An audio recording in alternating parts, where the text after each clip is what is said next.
Hey y'all, welcome to Let's Talk About It with Courtney. I'm your host, Courtney Carroll. I'm your licensed therapist here in Washington State and North Carolina, and your connection coach. And of course, the host of this awesome podcast, Let's Talk About It. I'm so excited to be here. I am getting ready this evening to record with our first guest, and I'm excited. So if you see the same outfit later, I might change. Don't judge, but I'm excited for you to meet my friend. She's got a beautiful story. And again, it's going to be good. I'm not going to give too much away. That is how I do things. If this is your first time tuning in, welcome.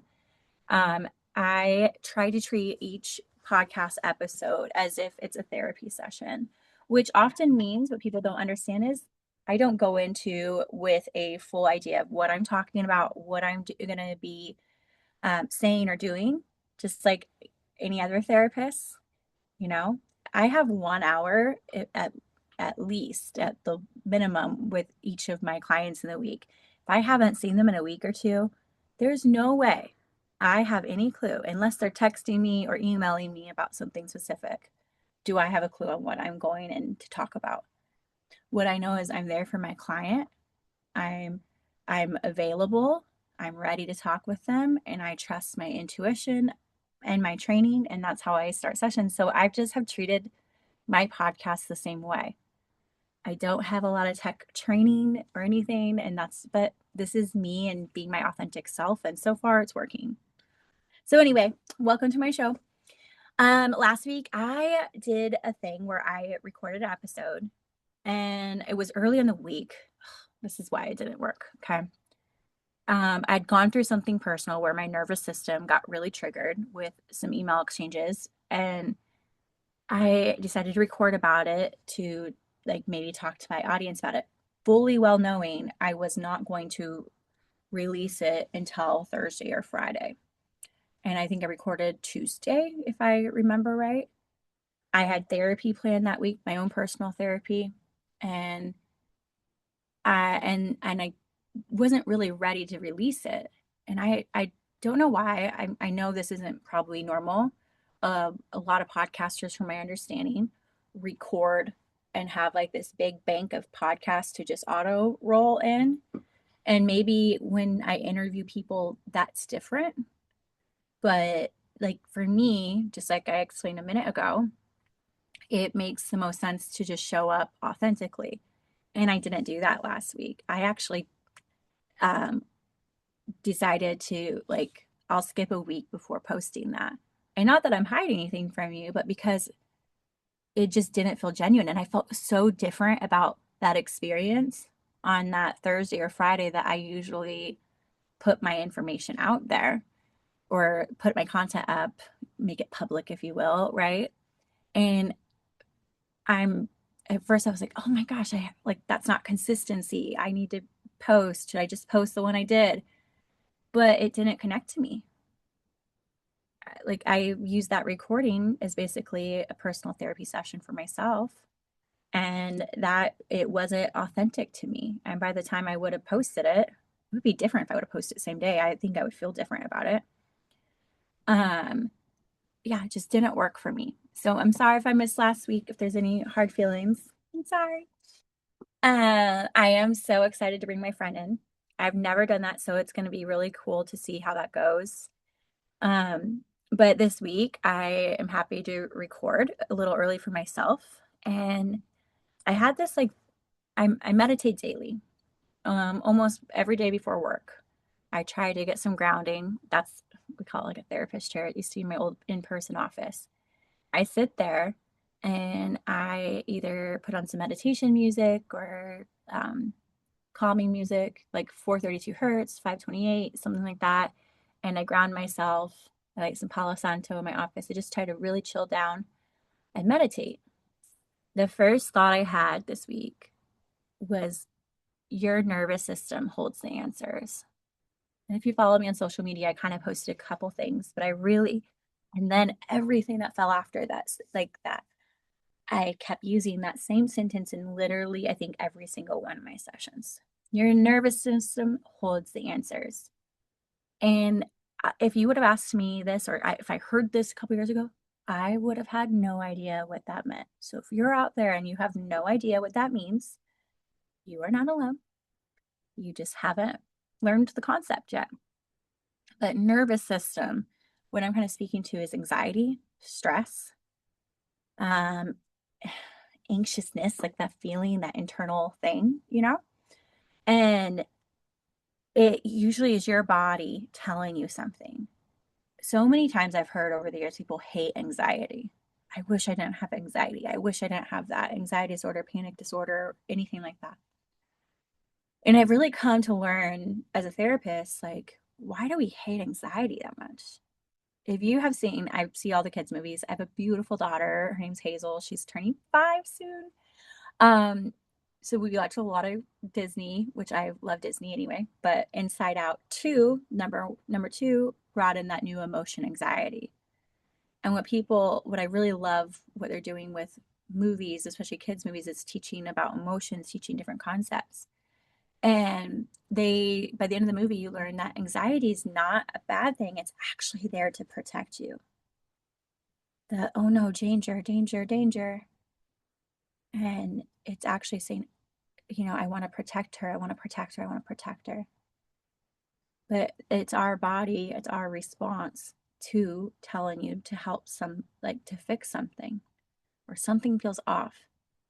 And if we hate it or if we wish we didn't have it or if you're like me and I learned to ignore my intuition, to ignore my body telling me things, then it like, how do I explain that?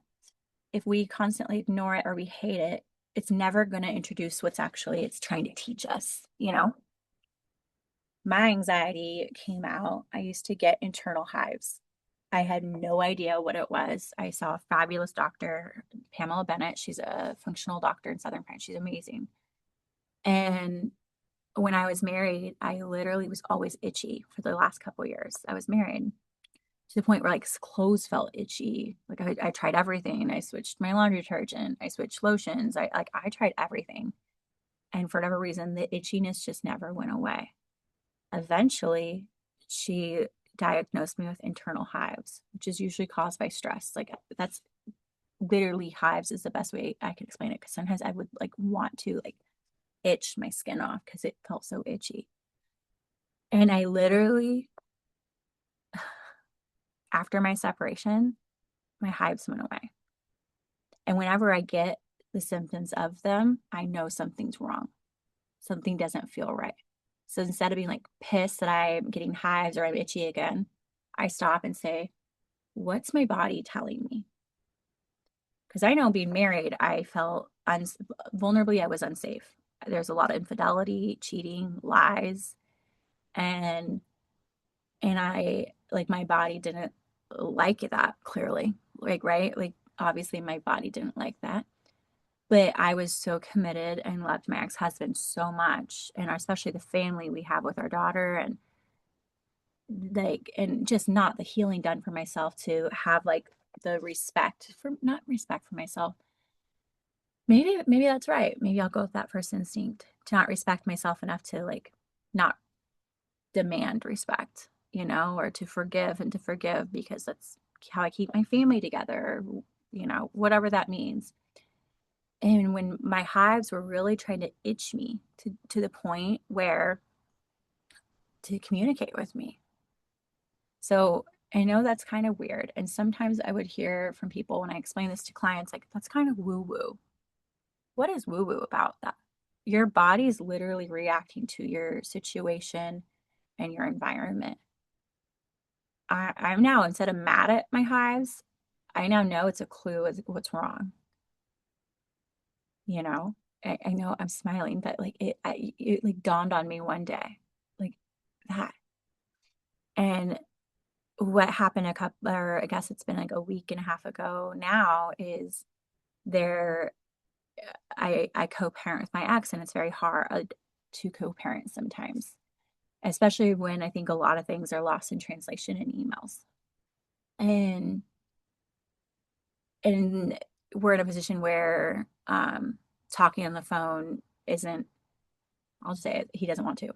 And So I feel like a lot of emotions get lost in emails. But basically, my daughter, he's supposed to visit his daughter one weekend and had to move it for work. And at first, I'm so used to moving my whole life around this person. I moved from Washington, North Carolina. Um, Even when we divorced, like our co-parenting relationship was based off of his work availability. Like, being in the military or in that community, whatever else, like I've always known there's not real control there. And honestly, I've always respected it. And always just been like, all right, I'll bite the bullet. I'll swap the plans or I'll do this. And I immediately did that. I'm like, all right, I guess we'll swap. We have to do a different weekend, blah, blah, blah. Canceled my plans, my reservations, all these things, and didn't even think about it. And I don't know what happened, but my nervous system was talking to me. And I started getting like panicky, like my heart segment. And it was just something that was off that night. I was like, I felt like I was being lied to.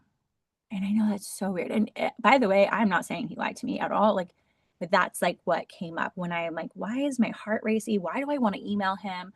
Why do I want to double check? Why is that a thing? And like, because this is clearly nothing to do with me and him or him and individually. Like, I don't care. It's more of like, what's going on here where I want to email or text? And I did. I totally did. And honestly, I'm not proud of it. I wish I would have waited it out. I wish I would have waited the next day to see if I was still as anxious.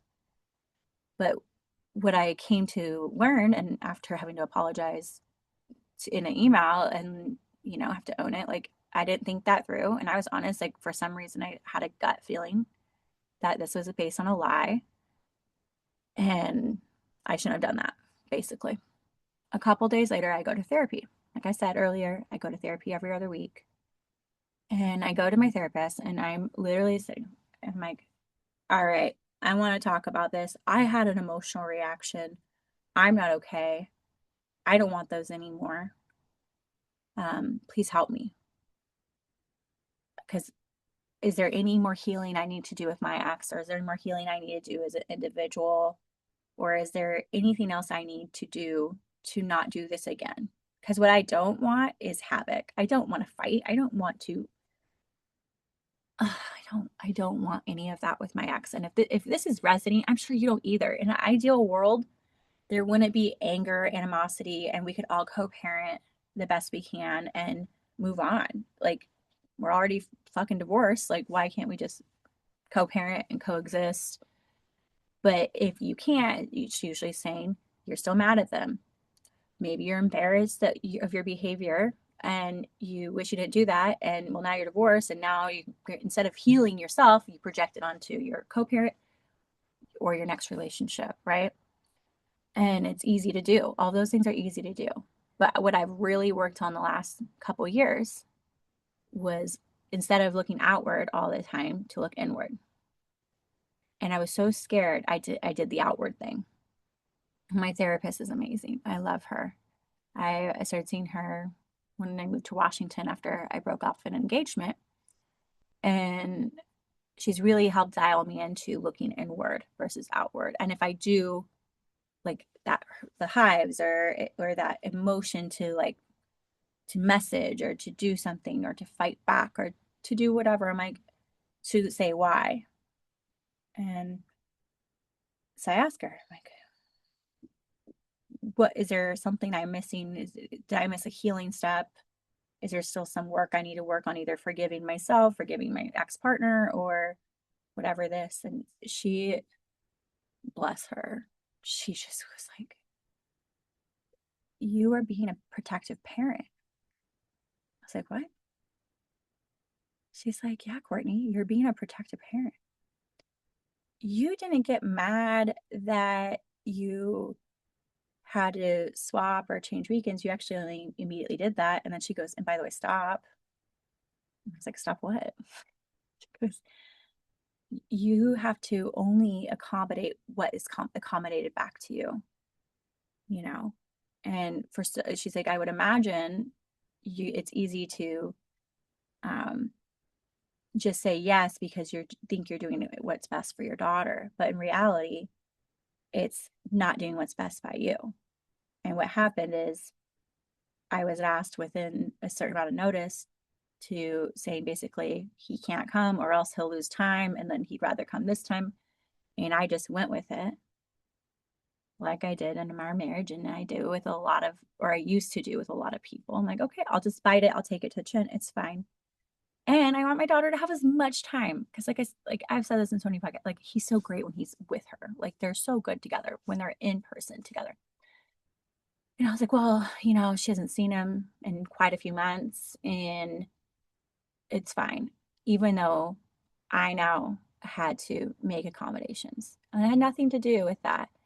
And then I didn't, and then unfortunately, like my daughter was really upset earlier that day about having to change plans.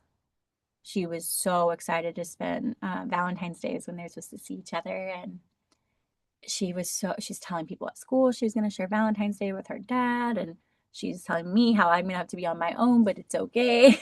I'm like, yes, like, I'm good with being on my own. And was really excited. And she started crying and getting upset. And I think that's when I was like, oh, I hate that for her.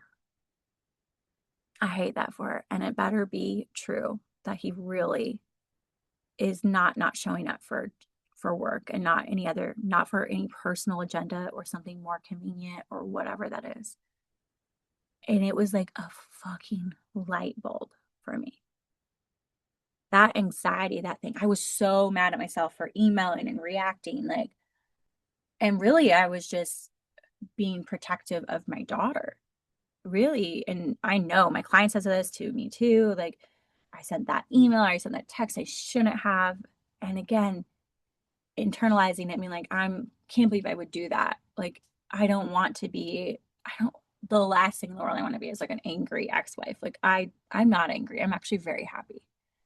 I I don't wish anyone ill will, especially my daughter's dad. Like, hell no. I don't have that in me. I don't even wish any other relationship ill will, like, at all. I honestly wish everyone the best. And like, it sucks that it didn't work out, but like, let's just do our best. But that anxiety, that panic, and I turned it on myself. I'm like, how could you do that? I, I'm like, now instead of looking at me, I'm like, why would I do that? Oh, I had a crying daughter. Ooh. Oh, I did the thing where I just fix everything on my end or like make and like put myself aside and just deal with it because that's been my role. And my therapist again, she challenged me. She's like, let's not do that anymore. Make boundaries, make rules. Like, you guys have to have structure and schedules. And I took that to heart, and I'm going to try to be as proactive as I can about it for my daughter, so that like there is no boundaries. Like, we can't be flexible with time there because I just want consistency for her is not changing schedules for convenience of the other parent. Like, obviously work's work at the end of the day, but also knowing why I did it. And it's not that my daughter's unsafe. It's not like I I I know there's so many of you out there that maybe don't have a relationship with your ex spouse partner that is healthy or that might be the best around your kids. That's not my issue. I have a dad that loves his daughter, and again, when they're in person together, he's the best with her. I question when he's not with her, like, does he always put her first?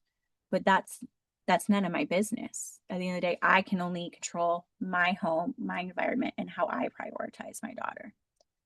And it used to kill me. And like, and I'm sure it kills you. Like, I'm sure if we could make someone do something, we would. If I could just be like, just put her above all else, like, fuck anything else, like, I would, but I don't have that control. And I can't keep giving my anxiety and my fear about it, because the fact is our kids will know the answer. They'll know who, like, growing up, I played soccer. I knew who was at the soccer game and who wasn't.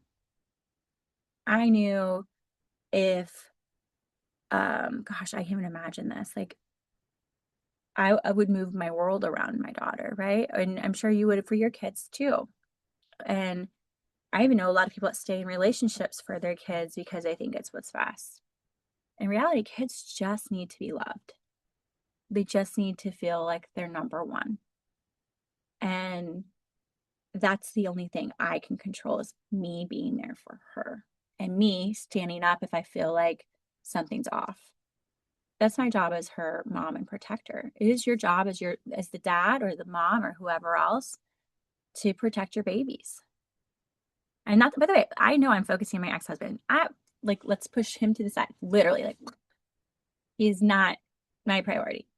That could be your parents, that could be their grandparents. That is what I mean. That could be the sister or brother that aren't really great or good influences on your kids or whatever.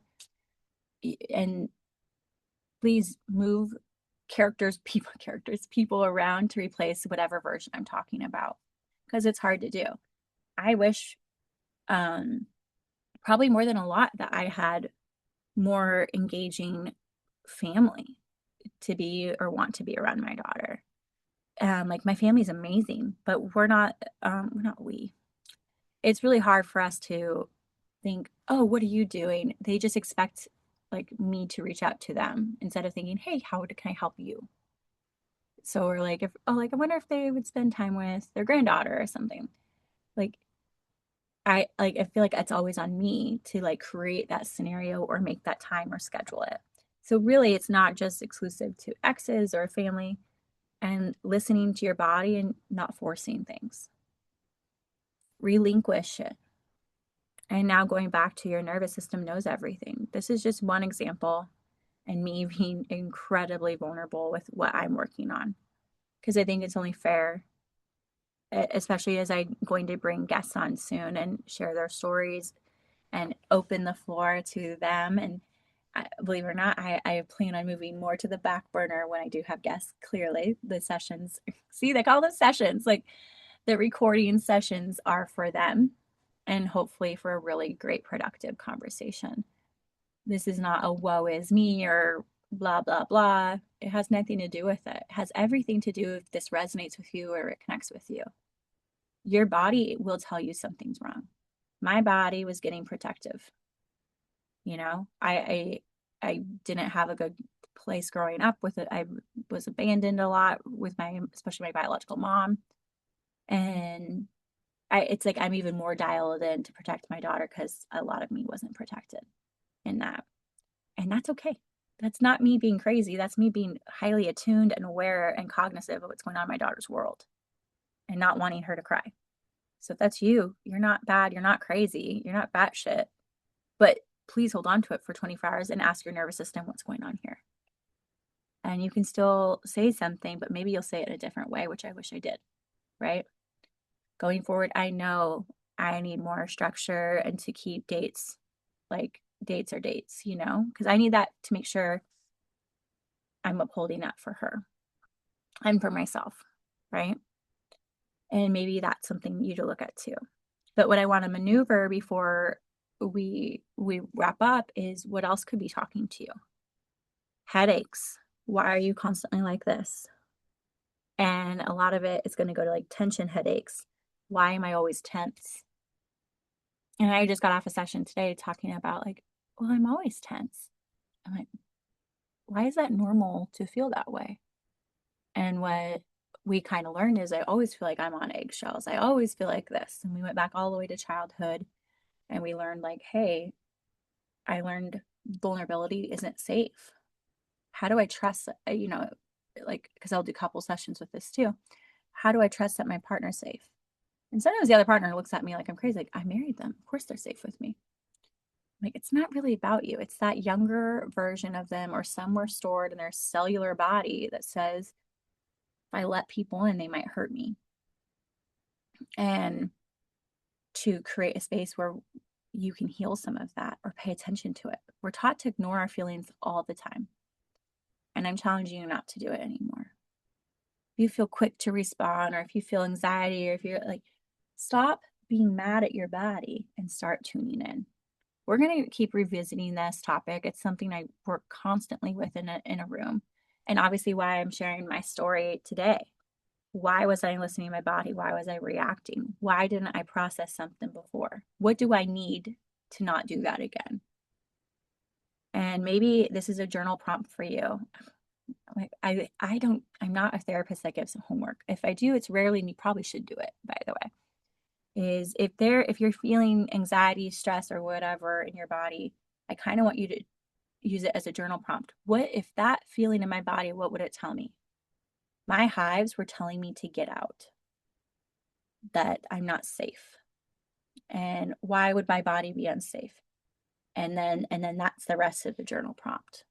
If you ever need help, I run a private practice. We run counseling. I also run a coaching business, CourtneyCarroll.com. You can comment, message, or DM me on social media. I am here to help or help you find someone that can help you. I want to thank you for giving me your time and your attention. And I am just honored to do this. I hope this was helpful. And I can't reiterate this enough. This is not a bash session. This is me hopefully helping you. And thank you for joining us. And then I will introduce you with my friend soon. I'm excited, y'all. Until next time. Bye.